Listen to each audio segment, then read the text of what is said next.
মজার একটা ঘটনা, খেয়াল করে শুনবেন। কাবা ঘরের পুনর্নির্মাণ হবে। এখন কাবা ঘরের নির্মাণ শেষ, ওই হাজর আসাদ পাথর নিয়ে এটার কর্নারের মধ্যে সেট করা হবে। কিন্তু কে রাখবে? কারণ হাজর আসাদ তো যেন তেন পাথর নয়।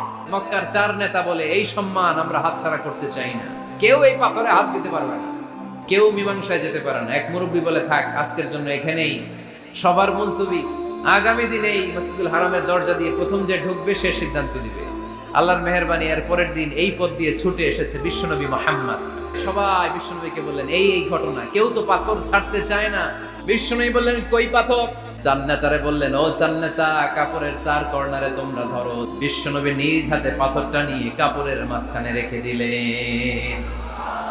এবার বিশ্বনবী আগে আগে যায়, কাবার কাছে যে বিশ্বনবী আবার নিজ হাতে পাথরটা তুললেন, আবার নিজ হাতে কাবার ভেতরে রেখে দিলেন। পড়েন সুবহানাল্লাহ।